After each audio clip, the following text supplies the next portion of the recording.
for having me here. Of course, this was not possible without Karl. Thank you for your great success. And Ray Arthur Wang, Mike and Melanie Bird. Of course, Donna Garrison, Anand Chandrasekhar. You guys, thank you all. And the band, haven't they done an incredible job? Thank you, band. We have a lot of people who continue to support my work and what we're doing. And today I had to make this story a little kid-friendly, so bear with me. We're going to talk a little differently today. One of the things I want to talk about today is imagination. You guys can all sit down if you like. How's that? How many of you know J.K. Rowling? Yes, okay. Well, how many of you know Harry Potter? Oh, come on. A lot of people? All right. Well, I'm going to borrow heavily from J.K. Rowling's speech she gave recently when she was at the commencement address at Harvard University. In her address, do you know Harry Potter, Dylan? Yeah? In her address, she talks about how important her imagination is to being successful. She also talked about the events in her life and how one of them had the most profound impact on her. Surprisingly, it was not getting out of poverty and writing the Harry Potter series. It was an earlier period in her life when she worked for Amnesty International. You guys know what Amnesty International is? No? Okay, well it's a human rights organization that really focuses on three things: freedom, justice, and equality. These are the rights that most societies consider to be automatic to everyone. Groups like Amnesty help to make sure that these rights are available to everyone, no matter what culture, no matter what religion, no matter the color of your skin.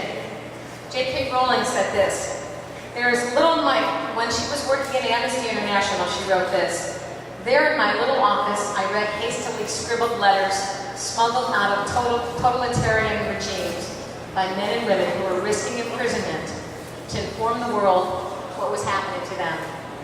I saw photographs of those who had disappeared without a trace, sent to Amnesty by their desperate family and friends. I read the testimonies of victims and saw pictures of their injuries. I opened handwritten eyewitness accounts of summary trials and situations that should have never occurred." Many of J.K. Rowling's co-workers were ex-political prisoners, people who had been displaced from their homes or fled into exile because they had the courage to think independently of their governments. Every day she saw more evidence about the evils of humankind, the evils that some would inflict on their fellow humans to gain or maintain power. Kind of like that evil character in Harry Potter. Who remembers his name? What? Voldemort? Remember what kind of character Voldemort was? Give me a little description of what kind of personality he was. Evil. So he was evil. Well, part of what is so difficult about people like that is many times it takes a long time for people to realize how evil they are. My work is similar to what J.K. Rowling did at Amnesty. I try to use the film and TV and the internet to increase awareness of what's happening in other parts of the world. I try to use that to create awareness of problems so that we can find ways to help. The film I'm currently working on is one that deals with the women and children in a place called Zimbabwe.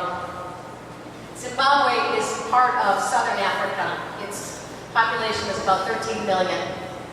It has been operated by a current president who's been in power for 28 years, President Robert Mugabe. When he first went into power, he actually was a freedom fighter, so the country really embraced who he was and what changes he was going to make there. The only problem is he stayed in power. He didn't make many changes. And so at one point, Zimbabwe was the breadbasket of South Africa. And what had happened is when President Mugabe started giving the farms and land to his friend, they decided they didn't want to grow crops anymore. So much food that had been grown in the country stopped being grown. So like Voldemort, Robert Mugabe used to be a good guy. but he took the land and the people, and he created poverty and starvation. So there's a woman over there by the name of Betty McConey who has been helping with the abuse of children over there. And so I wanted to go over and tell her story. When I went over to tell her story after a week of filming, my assistant, her first job out of college, and myself was thrown into prison.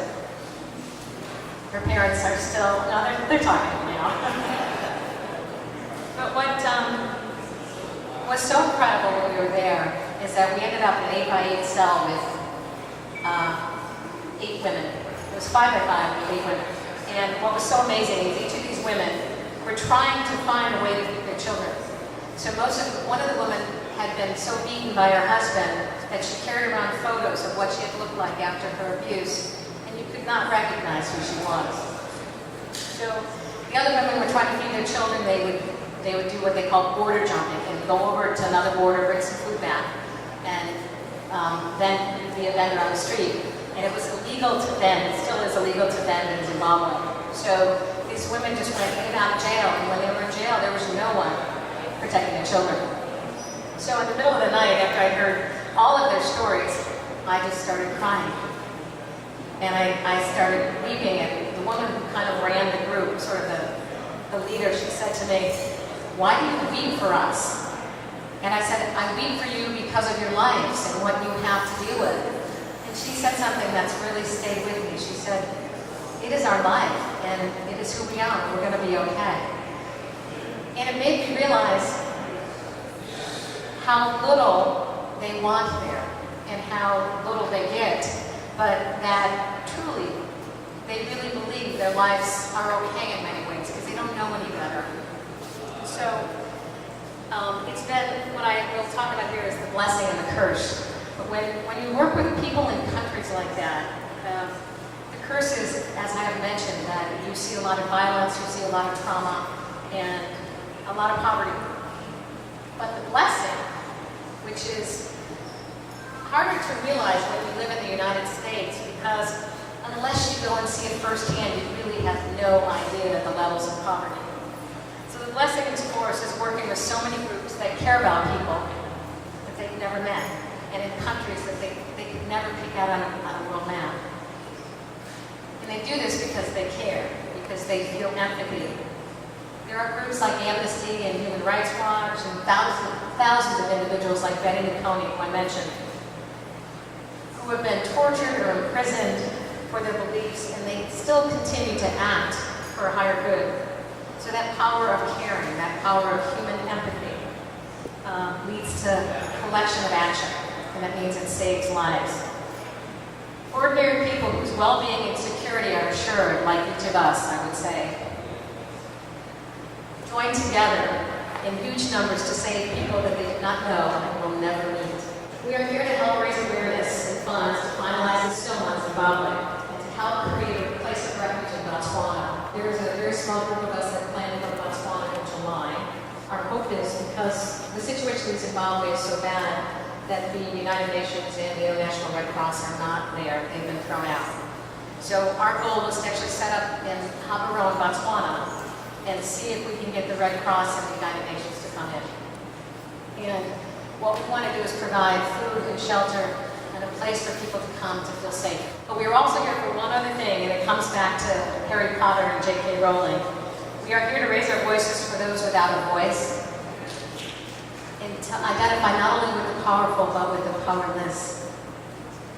And so your imagination is probably the best gift you have. Maybe you're not going to be a J.K. Rowling at some point in your life, but if you can imagine yourself in this role, imagine yourself in the lives of those who do not have your advantages. You take a moment and think about it. At one point on my trip, I saw a little, maybe 6-year-old, who walked for 2 days to get a baked potato. And the culture in Zimbabwe is very traditional. So the little girl who had walked for 2 days could not eat her potato until the elders and the parents and the older children, and she was last. And by the time she got to that potato, I thought she was going to die into it.